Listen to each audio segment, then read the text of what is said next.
नमस्कार दोस्तों, क्यूके न्यूज़ पर आपका स्वागत है। तो दोस्तों, हिंदी का एक कहावत बहुत ही मशहूर है, आपने भी सुनी होगी कि घी अगर सीधी उंगली से ना निकले तो उंगली को टेढ़ा करना पड़ता है। दोस्तों, भारत की विदेश नीति आज इसी नियम पर चल रही है। तो दोस्तों, एक समय होता था जब भारत के चावल को लेकर पूरे दुनिया के अंदर लाख तरह के बहाने लगाए जाते थे। वो देश जिनके देश के अंदर अच्छी मात्रा में चावल उगता है, वो भारत के चावल को लेकर 36 तरह के नखरे किया करते थे।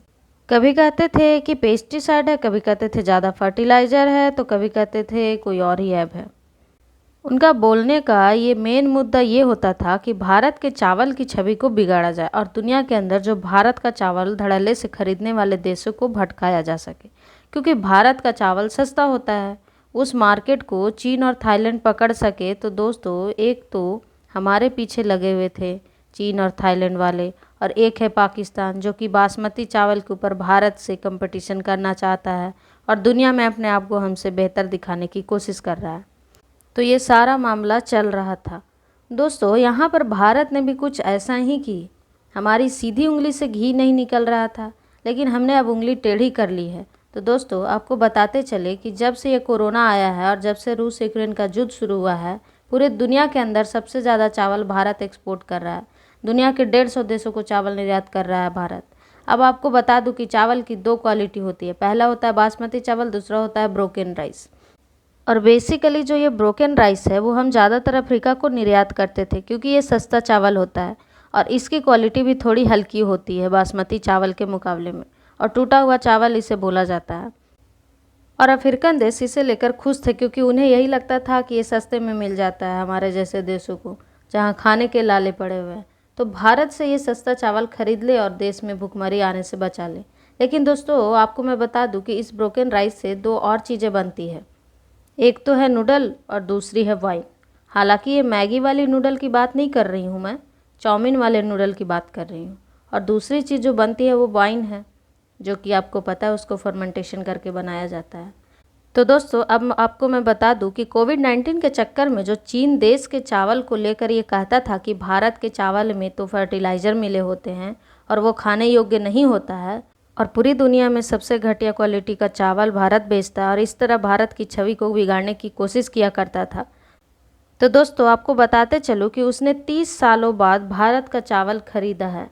आप स्क्रीन पर आर्टिकल को देख सकते हैं। चाइना ने रिकॉर्ड तोड़ दिया है चावल के इंपोर्ट में। अफ्रीका से भी आगे निकल गया है चीन।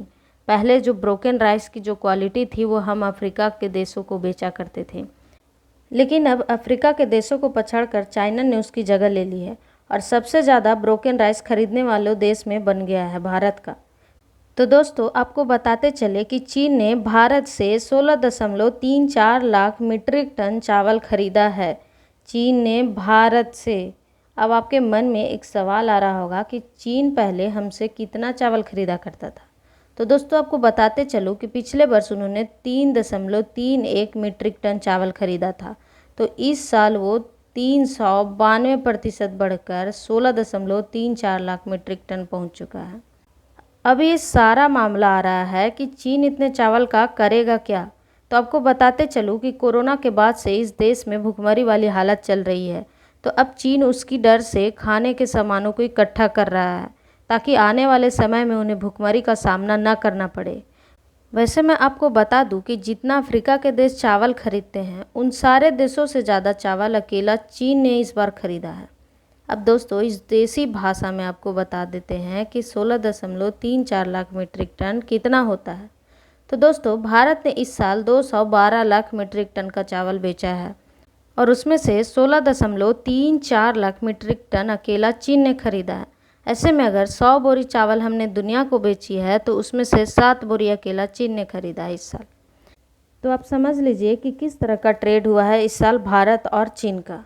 और दोस्तों, ये बढ़ते हुए भारत के एक्सपोर्ट यही दिखाते हैं कि चीन जो भारत के चावल के ऊपर 36 तरह के नखरे दिखाया करता था, आज वही देश बिना नखरे किए हुए चावल को सबसे ज़्यादा मात्रा में खरीद रहा है। इस वीडियो में इतना ही। बाकी आपका क्या मानना है इस रिपोर्ट के बारे में, हमें कमेंट करके ज़रूर बताएं। धन्यवाद।